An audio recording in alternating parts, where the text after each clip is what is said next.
भाई मैंने जिंदगी में पहली बार गधी का दूध निकाला। मैं ऊंटनी का दूध निकाला था, गाय का, भेड़ का, बकरियों का। देखो मैंने भाई पी के तो नहीं देखा है, पहली बार मैं पी के देखता हूँ लगता कैसा है। अरे सच में वेरी टेस्ट। तो भैया देखा, लगता है गौ माता के बाद अब देशवासियों को गधी मौसी भी मिलने वाली हैं, क्योंकि देखो रामदेव अग्निहोत्री गधी का दूध निकाल कर पी रहे हैं। तब तो लल्लन भैया ये सब देखकर गोबर भक्तों में एक अलग ही खुशी की लहर दौड़ रही होगी, क्योंकि हो सकता है गौमूत्र के बाद अब रामदेव मार्केट में गधी का मूत्र भी उतार दें।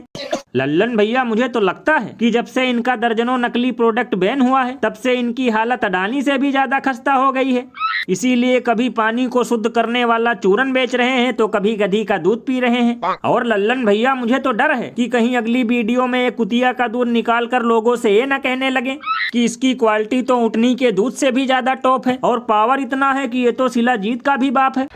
ये बिल्कुल सही कहा आपने। वैसे भैया इस गधी का दूध बेचो अभियान में डबल इंजन के तमाम डिब्बों को भी बढ़ चढ़ कर भाग लेना चाहिए और इन्हें इसका प्रचार भी फिल्मों की तरह करना चाहिए, क्योंकि इतना तो रामदेव ने अपना प्रोडक्ट बेचने के लिए देशवासियों को मूर्ख नहीं बनाया जितना कि इन लोगों की सरकार बनाने के लिए बनाया था।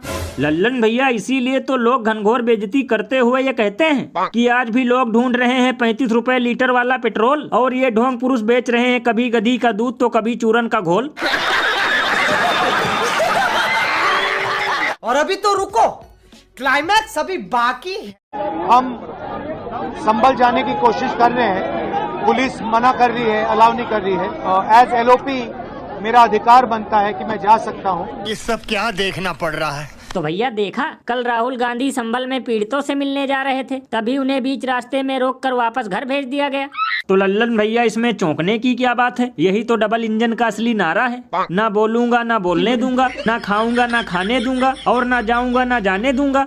अरे बाप रे, ये तो धोती खोल रहा है। और लल्लन भैया कभी कभी तो मैं सोचता हूँ कि कहीं सोने की चिड़िया वाला भारत नॉर्थ कोरिया ना बन जाए, क्योंकि बताओ जब किसान अपने हक अधिकार के लिए सड़कों पे उतरता है तो उसे लाठी डंडे लेकर भगा दिया जाता है। बेरोजगार नौकरी और रोजगार के लिए सड़कों पे उतरता है तो उसे भी मार पीट कर भगा दिया जाता है। और जब कोई विपक्षी नेता कहीं पीड़ितों से मिलने चला जाए तो उसे भी बीच रास्ते में रोककर वापस घर भेज दिया जाता है। ये बिल्कुल सही कहा आपने। वैसे भैया ये भी हो सकता है कि संभल में सर्वे के दौरान मस्जिद के नीचे काला धन मिल गया हो, इसलिए वहाँ पर किसी विपक्षी नेता को जाने नहीं दिया जा रहा।